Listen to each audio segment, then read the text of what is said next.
Hello दोस्त, स्वागत है आप लोगों का अपने और हमारे YouTube channel new star coaching centre पर। तो चलिए फटाफट सब्सक्राइब कीजिएगा जो हमारे चैनल पर नए हैं या पहली बार। ये क्लास 12 का है, आर्ट वाले के लिए। ठीक है, ध्यान दीजिएगा आप लोग। Political science. तो फर्स्ट क्वेश्चन है, इंदिरा गांधी की हत्या किस वर्ष हुई? तो इसका राइट आंसर होगा 1984। जी हाँ, 1984। अगला क्वेश्चन है दोस्त कि किस राजनीतिक दल ने 1975 में आपातकालीन घोषणा का स्वागत किया? Right answer CPI, communist party of India.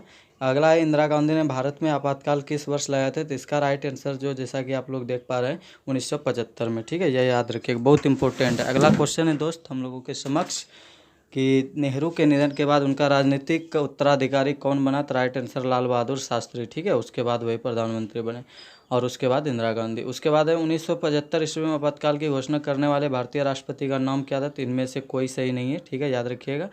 और अगला है भारतीय, और इसका आंसर ये होगा जो 1975 में ये राष्ट्रपति था वही होगा राइट आंसर। अगला है भारतीय राष्ट्रीय कांग्रेस की प्रथम महिला अध्यक्ष कौन थी? Annie Besant.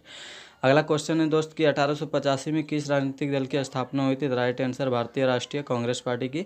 उसके बाद है किस राज्य में सबसे पहले गैर कांग्रेसी सरकार बनी? जी हाँ, तो इसका राइट आंसर होगा केरल में। ठीक है, याद रखिएगा, केरल में पहली गैर कांग्रेसी सरकार बनी थी और उसके पहले के यानी कांग्रेस ही कांग्रेस से था। अगला 2010 ईस्वी बिहार विधानसभा चुनाव में किस राजनीतिक दल ने प्रथम स्थान प्राप्त किया? Right answer Janata Dal United, JDU. उसके बाद भारत में किस अनुच्छेद के तहत राष्ट्रीय आपातकाल लगाया जाता है? अनुच्छेद 356। गैर कांग्रेसवाद का नारा किसने दिया? Right answer Ram Manohar Lohia. उसके बाद है दोस्त स्वतंत्र भारत के दूसरे राष्ट्रपति कौन थे? राइट आंसर होगा राधाकृष्ण। कौन थे? राधाकृष्ण। और प्रथम उपराष्ट्रपति थे। ठीक है, याद रखिएगा। अगला है नेहरू के निधन के बाद उसका राजनीतिक उत्तराधिकारी कौन बना? तो वही आंसर लाल बहादुर शास्त्री जी। उसके बाद है नेहरू के राजनीतिक उत्तराधिकारी के चयन में किसने निर्णायक भूमिका निभाई? तो इसका राइट आंसर होगा पार्टी अध्यक्ष कामराज ने। ठीक है, याद रखिएगा। चलिए, तो अगला है जब 1969 में कांग्रेस में फूट पड़ी पहली बार, याद रखिएगा, कांग्रेस में फूट पड़ी 1969 में, तो उस समय पार्टी का अध्यक्ष कौन था? तो इसका राइट आंसर होगा एस निजलिंगप्पा। कौन होगा? एस निजलिंगप्पा। ठीक है, चलिए इसी तरह का अगला क्वेश्चन हम लोगों के समक्ष है, सिंडिकेट पदबंध से किनका संबंध था? तो राइट आंसर कांग्रेस के इंदिरा विरोधी वरिष्ठ नेतागण से। उसके बाद 1959 में स्वतंत्र पार्टी किसने बनाई? तो इसका राइट आंसर होगा राजगोपालाचारी ने। उसके बाद है 1969 में नई कांग्रेस के बम्बई अधिवेशन में किसने अध्यक्षता की? तो राइट आंसर जगजीवन राम ने। किसने? जगजीवन राम ने। ठीक है, याद रखिएगा, और ये बहुत इंपॉर्टेंट क्वेश्चन है ये सब। तो अगला क्वेश्चन जो हम लोगों के समक्ष है, चलिए सम टाइम वेट यू।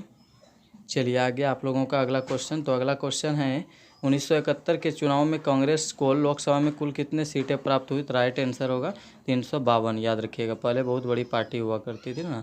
तो अब अगला है गरीबी हटाओ के नारे ने किस चुनाव में अपना चमत्कारी प्रभाव दिखाया था? राइट आंसर 1971 का मध्यावधि चुनाव में। ठीक है, मध्यावधि चुनाव में।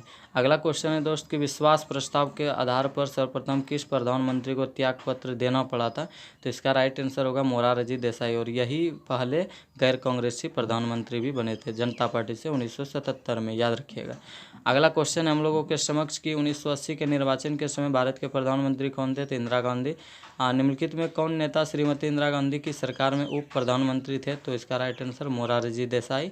उसके बाद 1971 के आम चुनाव में इंदिरा गांधी ने कौन सा नारा दिया? तो राइट आंसर गरीबी हटाओ। कांग्रेस फॉर डेमोक्रेसी के संस्थापक कौन थे? तो इसका राइट आंसर जगजीवन राम। और उसके बाद देखते हैं दोस्त कि कांग्रेस के स्थापना किसने किया? Right answer A.O. ह्यूम। याद रखिएगा, A.O. ह्यूम जो एक अंग्रेज अधिकारी थे। और अगला है भारत में गैर कांग्रेस सरकार के पहले प्रधानमंत्री कौन थे? तो आपको पहले ही बता चुके कि मोरारजी देसाई। चलिए दोस्त, आप लोगों से लेते हैं विदा, और इसी प्रकार का ऑब्जेक्टिव क्वेश्चन के लिए हमारे चैनल पर बने रहिएगा। आप कहेंगे आप लोगों को गुड बाय।